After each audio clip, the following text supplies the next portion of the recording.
Happy full moon in Aquarius coming at you. Which will be tomorrow. There's a whole lot of opposition and squaring and retrograding, and I feel like the best way to sum it all up is to expect the absolutely unexpected. And I think that also will go hand in hand with the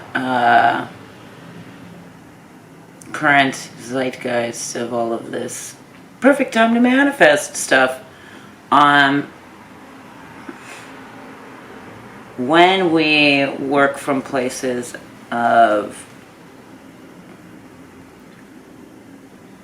tangible desire, earthly desire,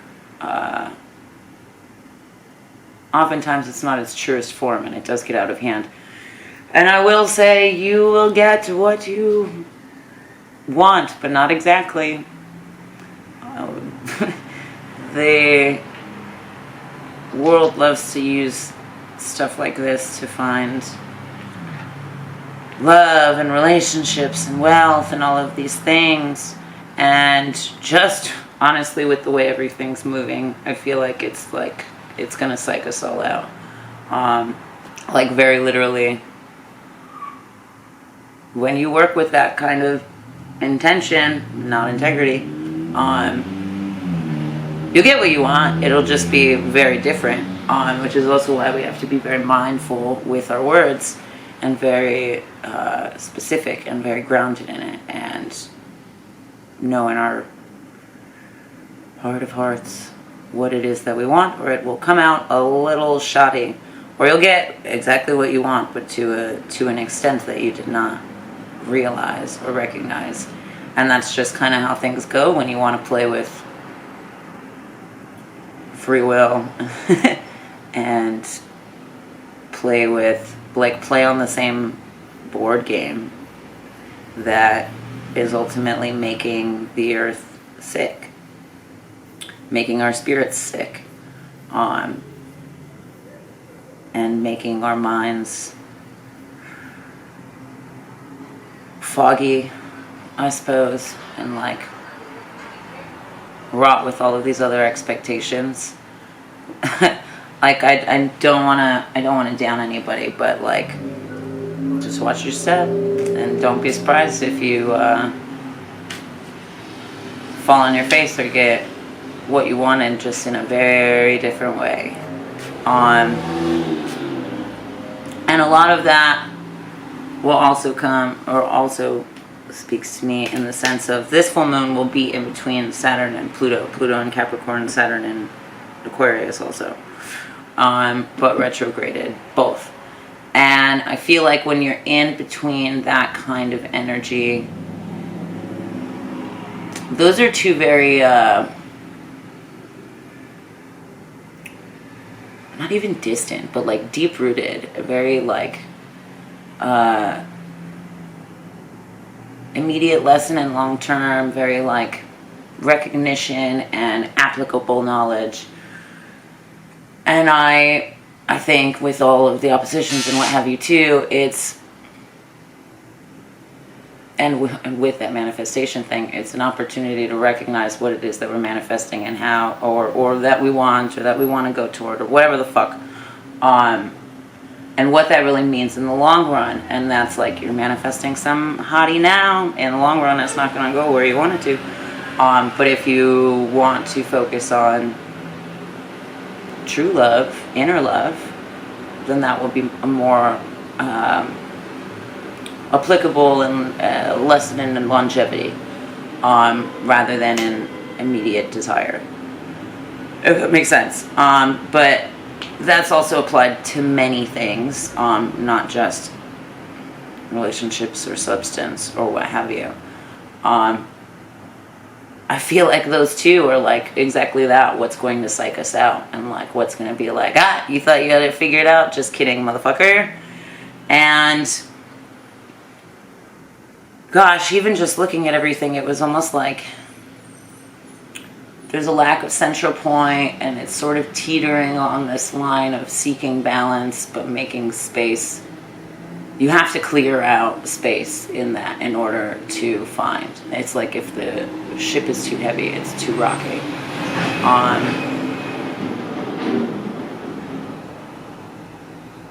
And I also just get this sort of, like, you know those toys where it was like a globe within a globe, like submerged in water, and you would turn, but the thing would turn differently.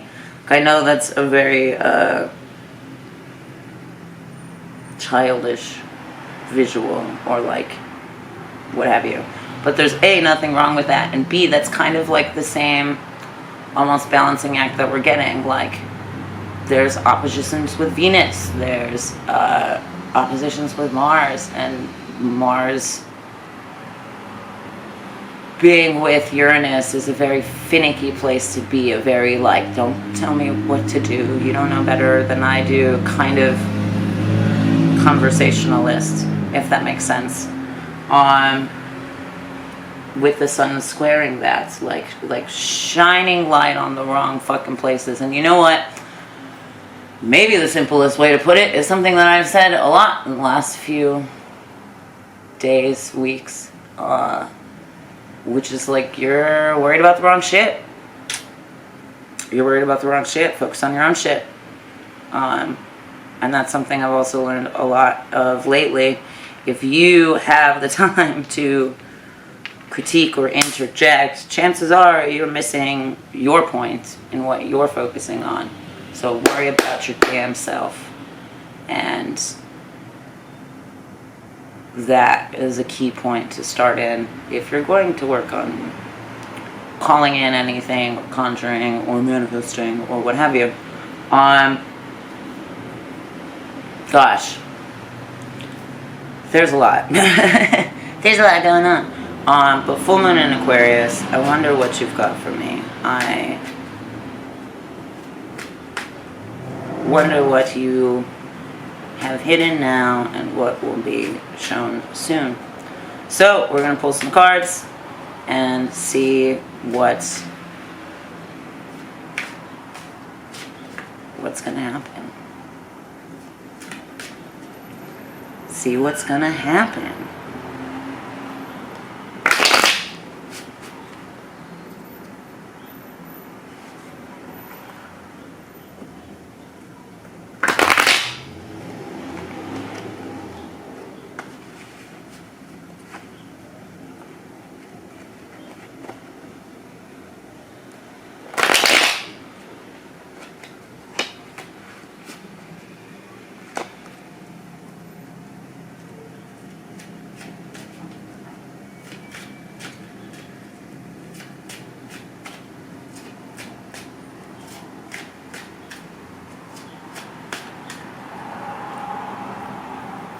Cool with that.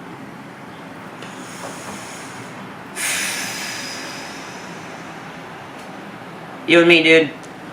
Let's take 3 deep breaths together, because they're good for you. Take a deep breath in and exhale.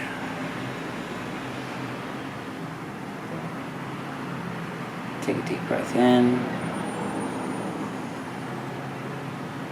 and exhale.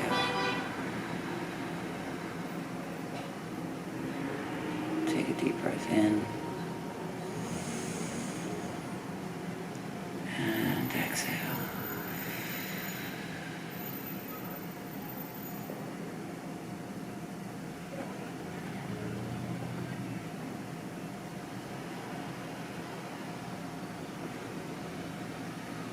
A lot of anticipation and a lot of unsureness, that's for sure.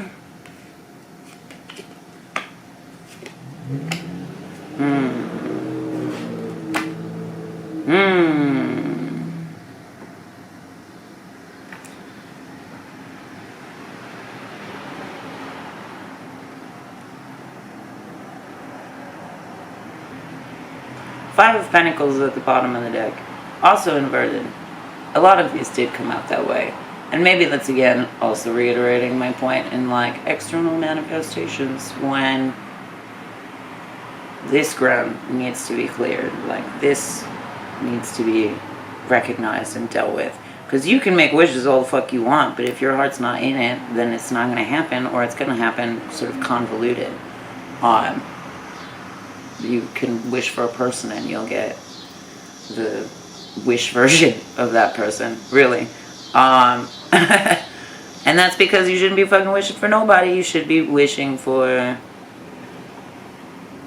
your own stability without that.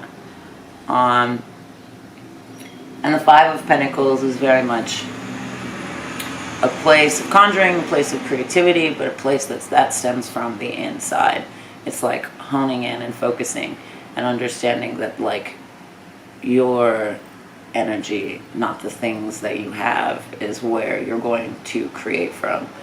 It's as grounded and earthly as Pentacles are, it's still very much like a mental energy that influences the physical. And creates from that. Which again, if you're using, you know, nonsense Instagram posts about portals and what have you to try and make $1 million, you might find yourself in more debt.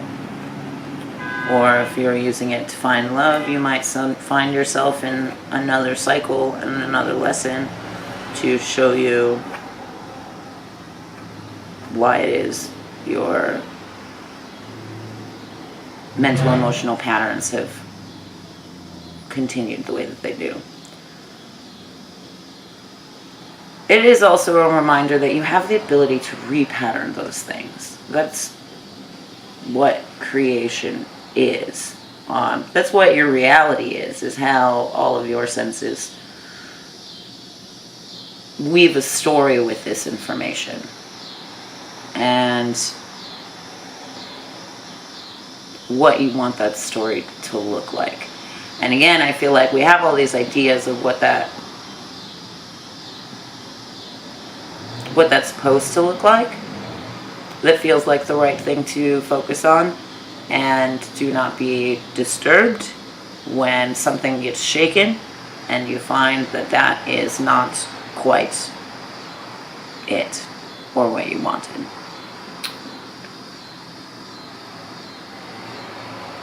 And that also is because because in those instances, not you specifically, but often we rely on some sort of external means of grounding or support or what have you, validation. We all love it. And that is a separate reality influencing this reality. Like, do you see how those stories can kind of influence and overlap and sort of precede when what we want is to be the story that precedes the next move rather than the other way around. In that sense, maybe it's a little bit of playing with time. The Four of Cups is the first card, the only upright card, and that is perhaps the anxiety and unsureness that I felt breathing, because it is a wave of water energy. There's some like plant lady on Instagram that's always like, drown that hoe, and that seems to fit right now. And that may be in many senses, like, do not drown out what it is your body is trying to tell you. And sometimes that means that you are not drowning your body, or like feeding your body enough water, enough thought, enough memory, enough information, enough comfort with memory, etc., etc., etc., because water influences all of these things.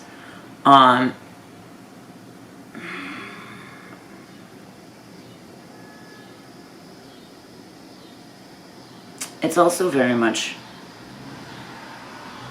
sort of a washing clean. Fours are beautiful. It's a very stable, safe, like, remembering number.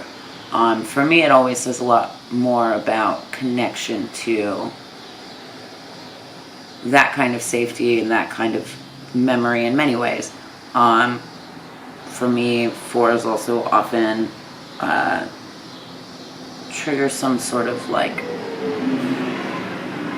ancestral, indigenous kind of information, because it was a very significant number for lots of tribes of all types of brown, really.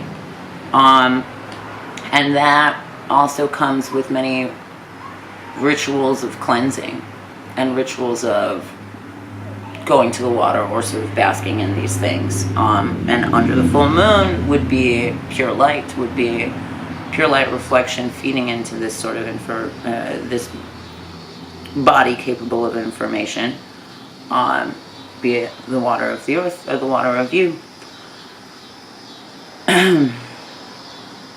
Followed by a 3. Interesting.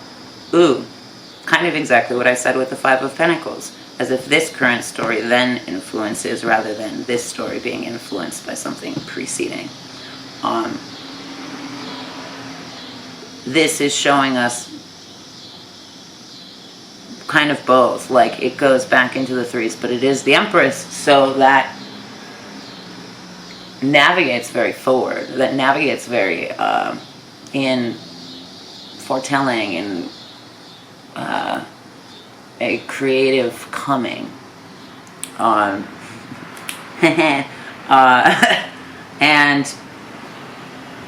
is also a place where an idea or being or whatever rests until it's fully equipped to, or fully created, I don't know, to be able to like enter into. I always say the most feminine thing you can do is create, be that an idea or what have you, and the most masculine thing you can do is protect that. And so this, I think, is very much giving us a reminder that, again, this present moment can influence rather than moments past influencing the future.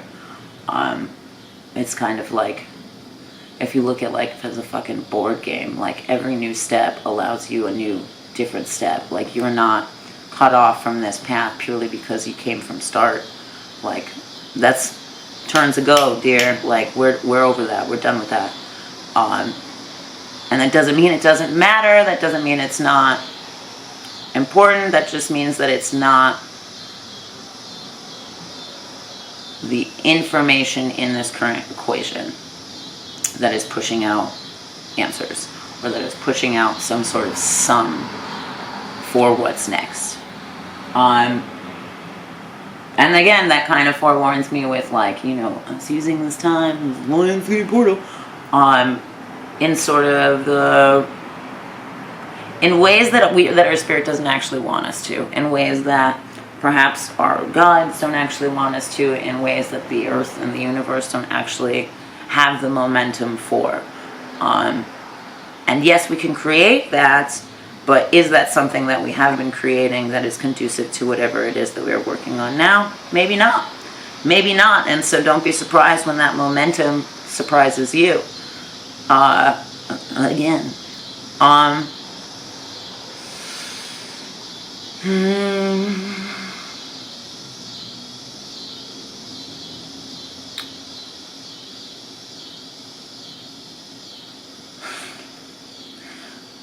I can't help but say that with the space that exists in houses and rulers of transformation, and with all of the masculine energy in the sky and Venus's opposition, I feel like this is also about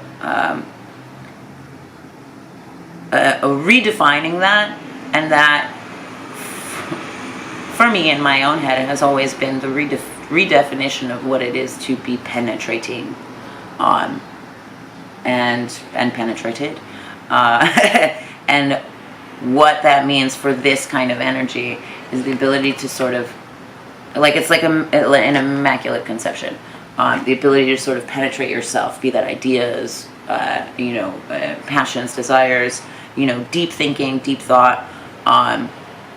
Pisces and Neptune are all about that too. That is very conducive to that kind of momentum. And becomes, again, less about all of the exterior circumstances and becomes more about a momentous occasion from within. I hope that makes sense. It does to me. I can always explain it more if you have questions. I'm just getting my words.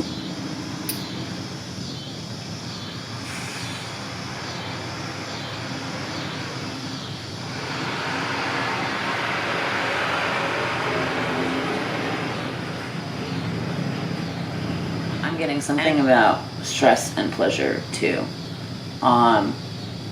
And perhaps that the two aren't that different, or that they don't have to be. I have often thought to myself that I have no worries, but I do have stressors.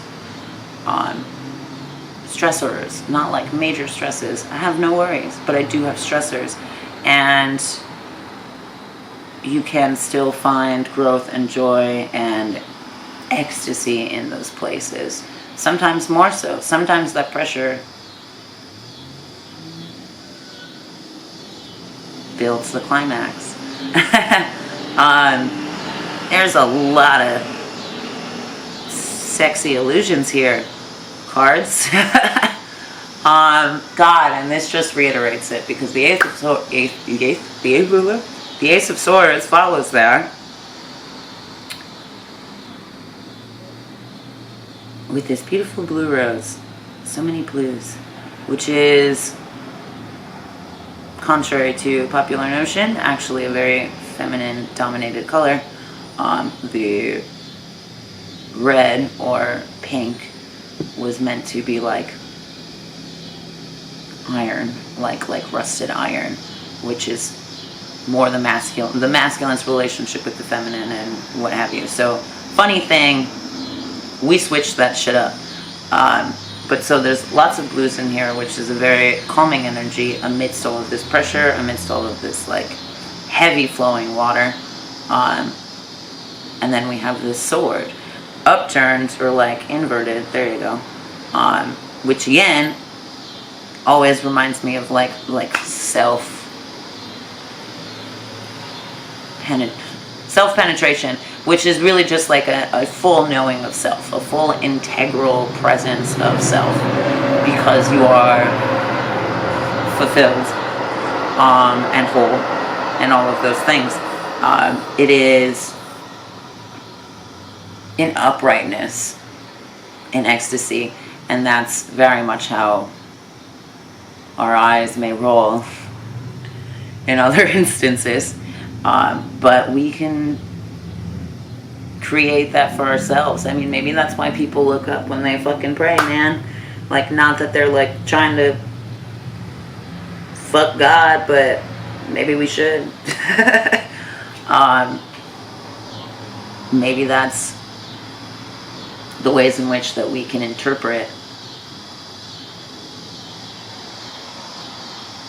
that kind of relationship, stepping into ourselves rather than looking to step into something else.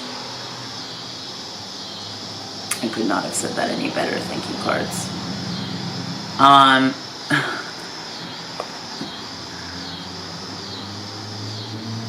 Wasn't meant to be, but the Queen of Pentacles is also somehow miraculously upturned on this. And I find that very interesting, because she's basically the Queen of Balls. And that is, again, the source of creation. That is an ultimate sensitivity. That is a hormonal change that is embraced. And perhaps that's exactly what this teetering in the energy of the stars is kind of giving me, is this sort of recalibration again of what is strength and masculinity, what is strength and femininity, and what is ultimate creation, and what is like the true trifecta, really. And I've always actually said that, funnily enough, is that the social experiment of organized religion has taught us that Trinity is the Father, Son, and the Holy Spirit, or is also exists in the nuclear family concept of like mother, father, baby boy, or whatever. And we big offense. And in reality, that is not true, and not all of there is. You yourself, I myself, light and sound themselves, all have the capacity to be both a particle and a wave, which also means that they also have the capacity to be both masculine and feminine, just like any energy in the world. Just like every zodiac has its, its light side and its dark side, its soft side and its hard side, its, emotional side and its intellectual side. It's dichotomous. And so the trifecta of that, the true trine, is your intuition, your heart, and your head all in alignment, or it is the way I've seen it, as far as like gender goes, is like a soft masculine comforted by a strong feminine, and like at union of heart. And that is something that exists in ourselves, although yes, I've seen it in the world, it's a beautiful thing, but something that exists in ourselves, and being able to like allow vulnerability and also allow strength, like allow vulnerability and compassion, like allow the tough guy in you to fucking cry, and allow the woman, the strong woman in you, to be able to voice that is okay. That's an ultimate strength too, is to be able to hold that kind of space within yourself, and for other people. But how can we expect the world, or people, or circumstances, or universal momentum to hold that space for us when we still don't know how to hold that space for ourselves? We are essentially one half of a clock. We are only daylight and not night, or vice versa, when we rotate all about. And perhaps that's the shaky ground as well, in the way that the world rejects these notions and pushes further their own ideas of, and that shows itself it grits its teeth at you very well in many political ways.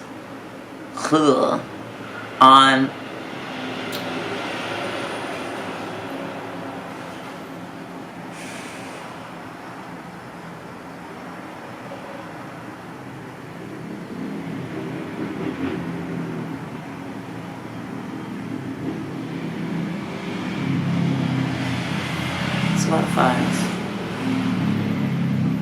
I like addresses to fives. Aquarius is also always the space in between, and so in between any rocks or hard places in our own minds, we ought to allow that space to run. We cannot dam up our shit for too long, because it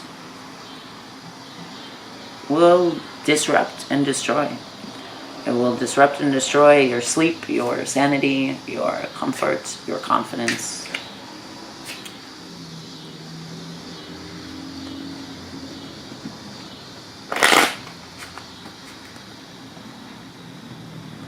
Ooh, Queen of Pentacles is also here teaching us about this Empress.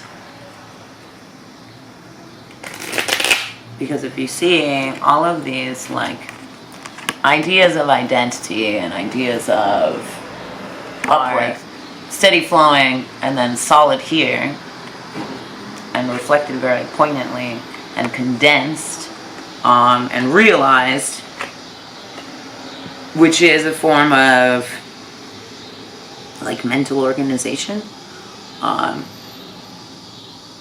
And maybe that's kind of the thing too, is like, you know, end of summer, everybody's kind of wilding out, trying to get in what they can before it gets cold. And that tends to be a big, like, explosive kind of personality. What it requires is to be a little bit more refined, a little bit more chiseled, a little bit more direct and organized as we move out of this season into Virgo season soon. I'm sure that will be a lesson that we all take on in our own ways.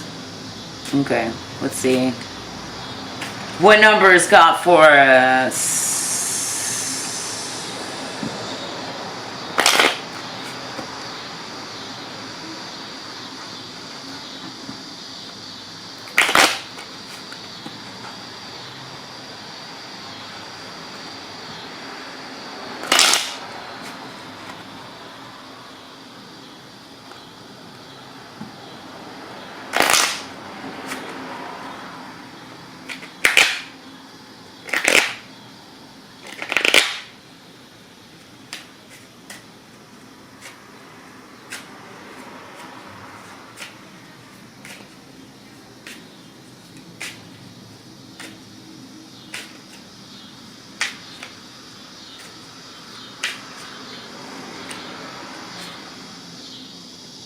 Angle might be totally different because my battery died, but that's okay.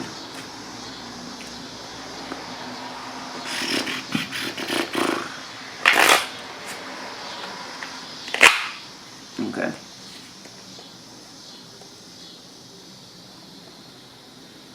You and me, dude.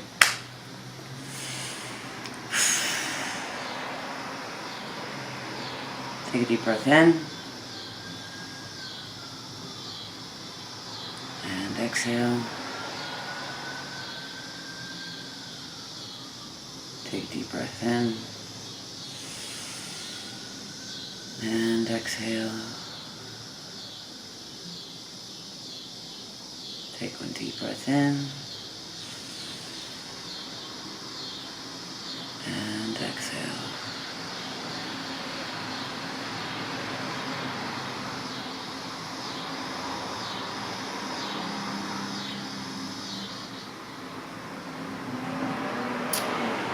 There is an element of overthinking and repressing that ultimately, again, does not fulfill our desires and leaves us ultimately always wanting more. And that's the funny thing about desire, is it's kind of its own renewable resource, and depending on how we direct that can be quite chaotic.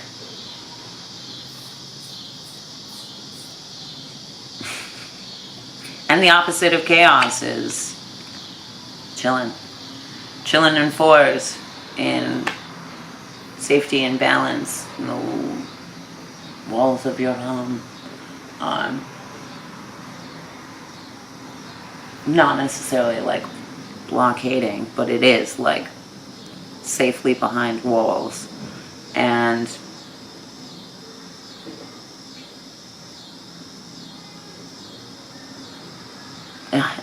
it's not even like, it doesn't even have to be walls. Like, visually, sure, whatever, because like a room has 4 walls, but you can draw those lines in the fucking sand for all I care. It's the same kind of sacred space, healing space, and oftentimes that can feel monotonous or boring, or like those kind of tasks can add up, but it's the little things that really sort of ground us more than we realize. You know, you can feel your whole day is thrown off when you forget to fucking brush your teeth. And that is only one very literal example that the cards are giving us.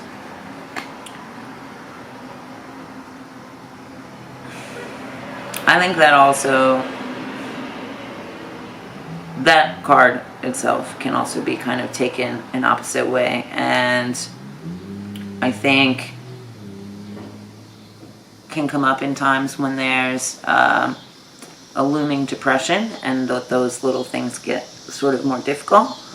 But ultimately do help recalibrate. Like, of course, just, getting out and showering and brushing your teeth doesn't get rid of depression, but it does help to sort of change that momentum so that you can begin to try and see this whole situation a little bit more clearly, and try and see that, this feeling won't last forever, etc., etc., etc. It's also kind of foretelling of the fact that transformation does not necessarily happen in grand gestures. That's for the movies, friend. Sometimes transformation just happens in the blink of an eye.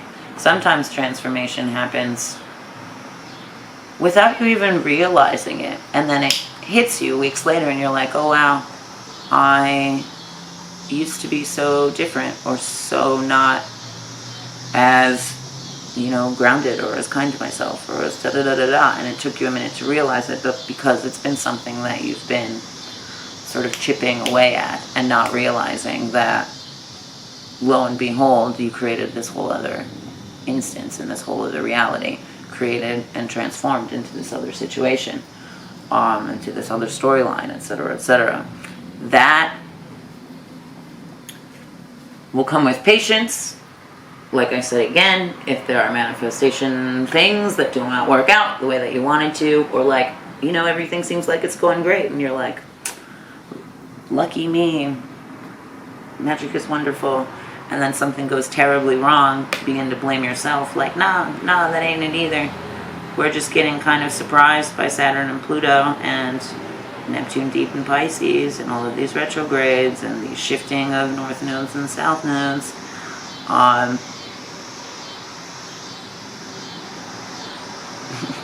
And Libra pulling some strings as well, I feel. Kind of like on its way to pull everything taut so that you can see what's missing, or what's too weighted, or what's not weighted enough. You kind of need that instance. And so when it feels like that's rough, refrain from blaming yourself, because you've been doing all of this work, like, no, shit happens. And again, that doesn't mean that you are not growing or grounded or capable of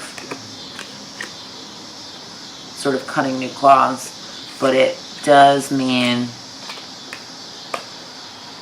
that you're being given an opportunity to be patient with yourself, and to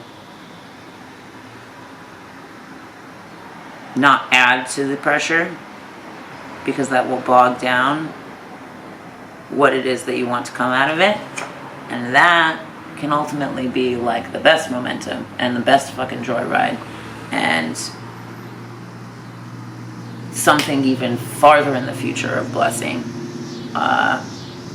that you wouldn't have expected otherwise, because you were like, but I felt like a failure. But it was just to prepare you, to challenge you and test you, to see if you would be prepared for this kind of whirlwind.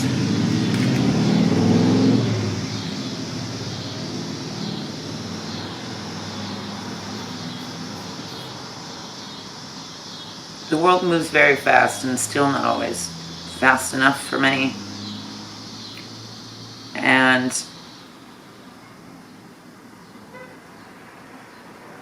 that in and of itself can be very distracting from where it is that we want to go. Time is a funny thing. Two of Hearts at the bottom of the deck with this Four of Clubs. And that is again an instance of patience, an instance of not just cutting your claws, but caring for your claws. It is part of what keeps all of this in alignment And I feel like also what kind of cleans up after this. Which we can't do if we don't acknowledge that there's anything to clean, that there's anything to clear, if all we're focused on is conjure. Yet again, one of those things where like the body needs rest to grow, and the mind needs rest to continue learning, and we need break too sometimes of like constantly wanting more and more and more. And why?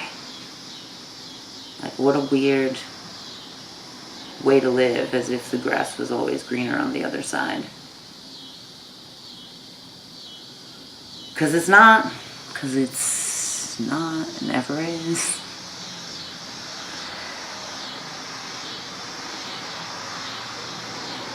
The Two of Hearts is a different kind of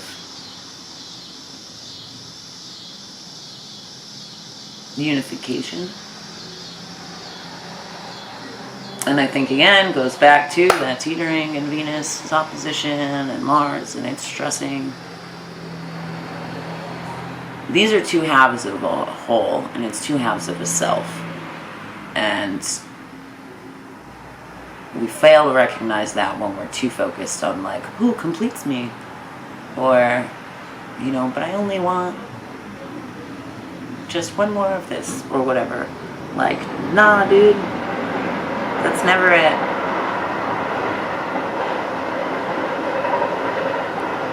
That's never it. And when you start to look at, when you do look at the world in that way, it sort of dulls all of the colors. It dulls all of the life.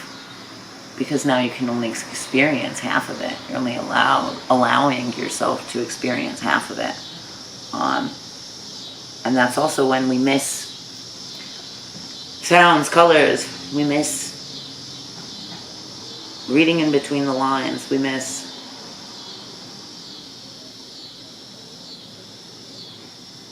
like actually understanding, not just intellectualizing. And still we'll find ourselves wanting more and missing more. And maybe that's all of that. That's like all the stars foretell, is like, you're going to go through this thing, life's going to be great, like you're going to get what you want, da da da da, and then you're going to be like, damn, why am I still not fucking happy? Why am I still not fucking jazzed about this? Like, why am I still not happy looking in the mirror, etc., etc., etc. Because you were halving yourself from jump, dude. And you got to go back and rehash that.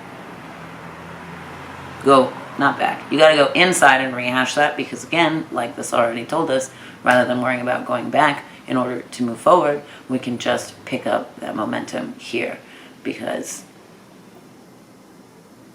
who's to say where the wind starts a-blowing?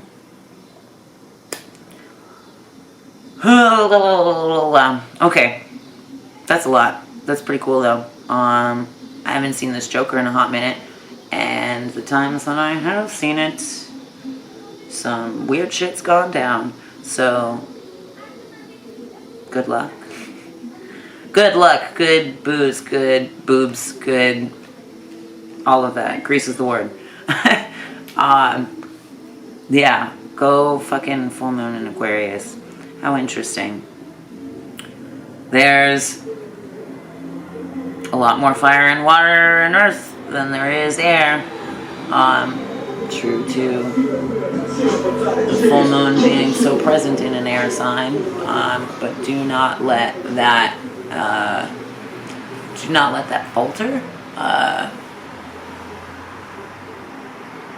Do not let all of the other intensities of elements sort of knock the wind out of you, because you can always come back to your breath.